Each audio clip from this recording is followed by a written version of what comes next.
section 4.2, and this is about precipitation reactions. A precipitation reaction is a reaction which in two reactants form a solid in water. These two reactants are always in aqueous solutions. The two solutions are mixed together, and then all of a sudden a solid forms, and this solid is called a precipitate.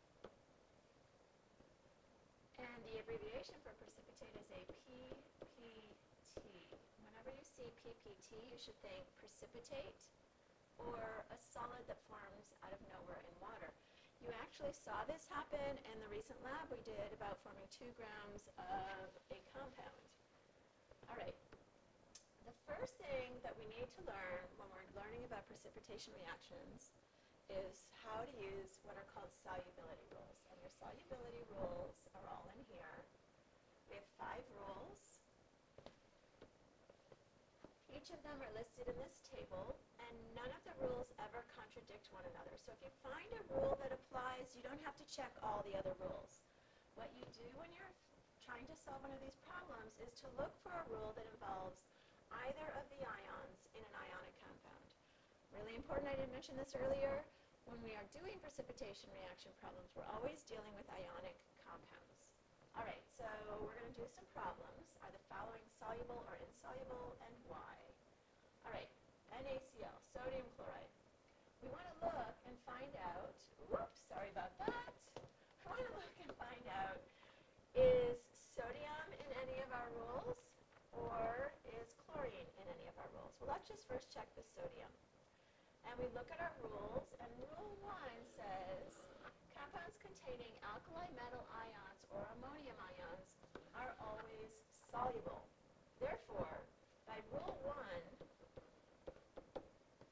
because this compound has sodium ion in it, this compound is going to be soluble, meaning it will dissolve in water.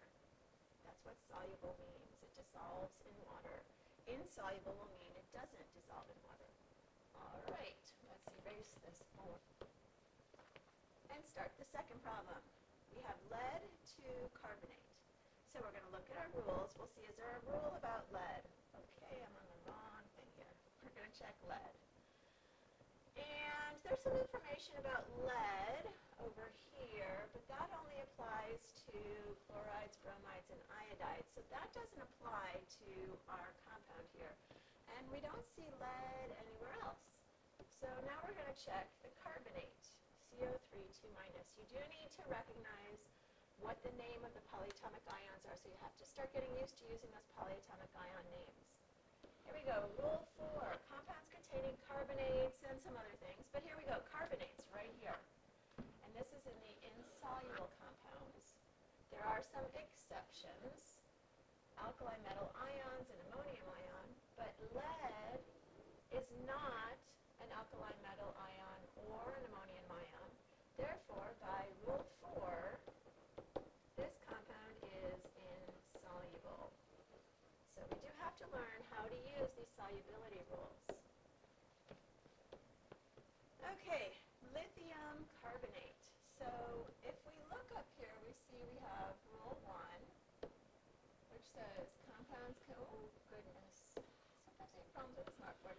Compounds containing alkali metal ions or ammonium ion. Well, lithium is an alkali metal ion. So by rule 1, this is soluble. But now let's check the other ion to see. I'm going to show you how these rules never contradict one another. Carbonates. Here's carbonates. It looks like carbonates are insoluble.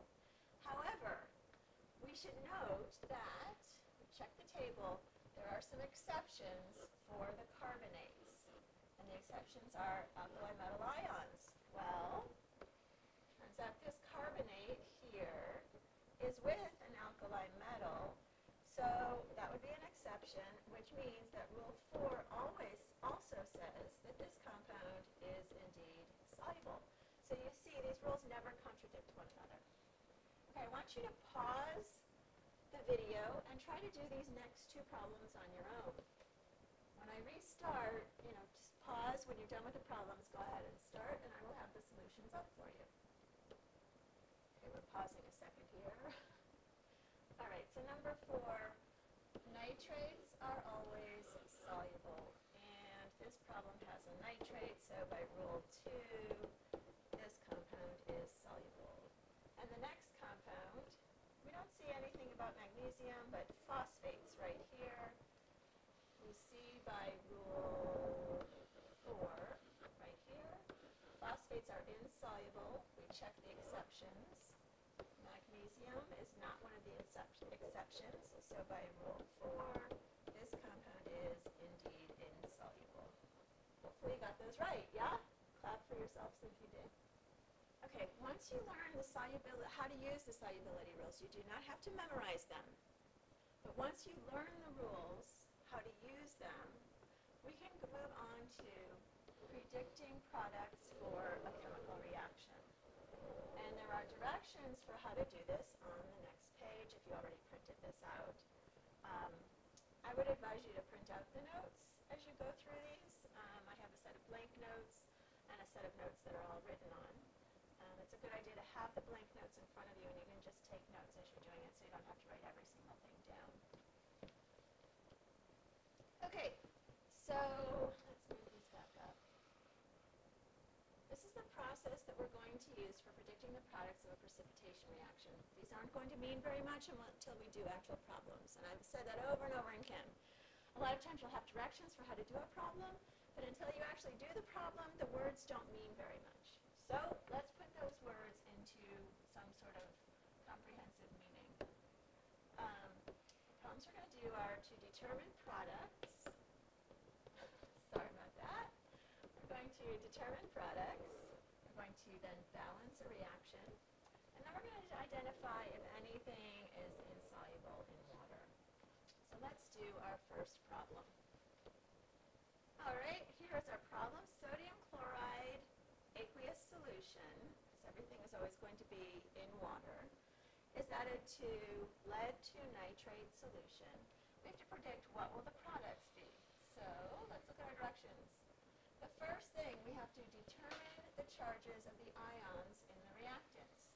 So we look at our reactants, and we've done this already when you did all of your naming. You figured out how to get your charges. Chloride is in the -1 column. Sodium is in the +1 column. That was easy. Lead, we don't know for sure yet, so we're going to have to calculate it.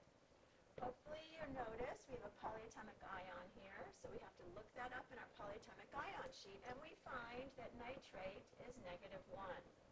Note that we have 2 of these, and recall we put the total charge on the bottom. So the total negative charge is -2. That means the total positive charge has to be +2, because what does this have to add up to? That's right, we have to add up to 0. So we have only 1 lead, and the total positive, remember the positive ions are called the cations, the total positive charge has to be +2, and I have only 1 lead, therefore the lead must be +2. All right, we have now determined all of the charges for all of the ions in this problem. At this point, we can move on to step 2. What is step 2? Completed step 1. Step 2 is exchange the ions. The positive ion, what's that called? The positive ion? That's right, it's the cation. So the positive ion from one reactant goes with the negative ion. What's the negative ion called? Hopefully you've got it. That's hopefully right. You remembered it was an anion. So the positive ion from one reactant with the negative ion from the other reactant, and the positive or cation goes to the left of the negative or anion. So we're now going to put the positive ion from one reactant with the negative ion from the other. The positive ion from one reactant with the negative ion from the other. So we will have Na with a 1+. We carry over the charges so that we can figure things out later. You'll see in the steps coming up. Goes with the negative ion. Note I put the positive ion on the left, the negative ion on the right. And we have the positive lead 2 with the negative chloride. Okay. It does not matter whether you put the lead with the chloride on the left sodium and the nitrate can be on the left or the right. Doesn't matter in the reactants which one goes first. It does matter that the cation goes to the left of the anion. Okay, we've done step 2. On to step 3. We have to balance the charges to find the subscripts. This is just like with naming and finding a formula from a name. The total charge has to add up to what? Hopefully you got it. Hopefully you know the total charge has to add up to 0. Well, let's look at these. That already adds up to 0. This is our formula for sodium nitrate. We're good. But we have a problem with the lead chloride. We have a +2 and a -1, so you have to think, how can I make that add up to 0? How many -1s do I need to balance with the +2? And hopefully you figured out we need to have the formula PbCl2. So, really important, we use the charges to find the subscripts. We do not do anything with coefficients at first. We just balance charges to find subscripts. And we're done with step 3. Now we get to balance the equation with coefficients. At this point, we're going to put some coefficients into the reaction. So, sodium, 1 on the left, so far 1 on the right. And the sodium looks okay, but we're going to see there's a problem coming up. Chlorine, 1 on the left. But because I had to balance the charge over here, that made me have 2 chlorines. Therefore, I need to put a 2 in front over here. I do not change the subscript here. The subscript remains 1 chlorine.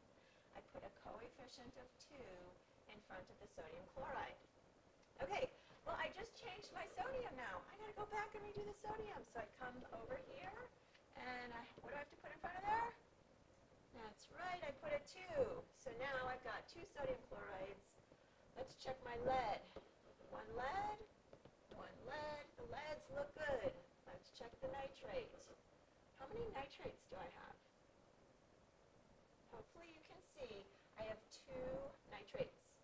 And over here I have a nitrate, but I have a 2 in front. So I also have 2 nitrates on the right side. So my nitrates are balanced. So I have, indeed, balanced the equation using the coefficients. Now I'm going to rewrite this reaction because there's a lot of mess in here. So I'm just going to go ahead and rewrite this so it looks a little more clean. Okay, we've rewritten the reaction right here, and we're going to move on to the next step. The next step is determine the solubility of each product in water. All right, we're going to do that. Now we have to go back to our solubility rules. So I'm going to start with my sodium chloride, and I go back to my solubility rules. Let's erase what we've got here right now, and start over. Okay, so we're looking at sodium chloride, and rule 1 says anything with an alkali metal is indeed soluble. So I go back to my sodium chloride, and I know that this is soluble. Let's move on to lead to nitrate. I go back to my solubility rules, and I see rule 2 talks about nitrates. All nitrates are soluble. There are no exceptions. Therefore, oops, we need to go to the next page. Therefore, lead to nitrate is soluble because all nitrates are soluble. We'll find that our reactants are almost always soluble, and you'll determine later, that's basically almost always true. There are times when one of the reactants might not be soluble, but it's good practice regardless to just check every single thing to get the practice using our solubility rules. Okay, moving on. Sodium nitrate. Do you remember? Sodium, alkali metal, those are always soluble, and nitrates are always soluble. We just did those 2 rules, so hopefully you'll remember sodium nitrate is indeed soluble. Now, lead to chloride. I don't remember. I gotta check my solubility rules. Oops, I went the wrong way. Let's check those out. And I've got things that are circled there already, so we gotta get rid of those and start over. Okay, lead to chloride. I'm seeing a lead. I see a lead here. By the way that I'm working working through this might be different from how you think through this problem. So it's okay if your method is different from mine. But I see lead, and I notice here's chloride. And according to my rules, normally chlorides would be soluble. However, there's an exception with lead 2. That means that lead 2 chloride is actually insoluble. So I come over here and I see that this is indeed insoluble. So let's check. I determined the solubility of each product. If any product is insoluble or slightly soluble, it will precipitate. That means that the lead 2 chloride is going to form a sudden solid that appears in the water. If neither product precipitates, there's no reaction. However, in our example, we do have something that's insoluble. Lead 2 chloride is going to precipitate. Okay, so it's not the most exciting reaction in the world, but if you want to see the actual reaction that's happening that we just did the predicting products of a chemical reaction for, you can go to this website. I guess you can't copy and paste because this is a video, but go ahead and type this in. It's a 30-second video. You don't have to watch it, but if you want to see the precipitation reaction happening, you'll see it on that video. All right. The second problem we're going to do is lithium hydroxide with a nickel nitrate. We have to find out what the charge is first, so I didn't want to tell you which nickel nitrate it was. But let's look at our directions. Step 1 is not to press the keyboard. Step 1, just trying to get a red pen. We have to determine the charges of the ions in the reactants. So, lithium is in the +1 column. OH, look it up. Polyatomic ion sheet. Hydroxide, hopefully you recognize that was hydroxide, -1 charge. Okay, over to the nickel nitrate. Nickel, we don't know what it is yet, but NO3, we had that in our last problem. We already saw that nitrates are -1, so we don't even have to look it up again. You'll see that we have nitrates very often when we're doing solubility precipitation reactions.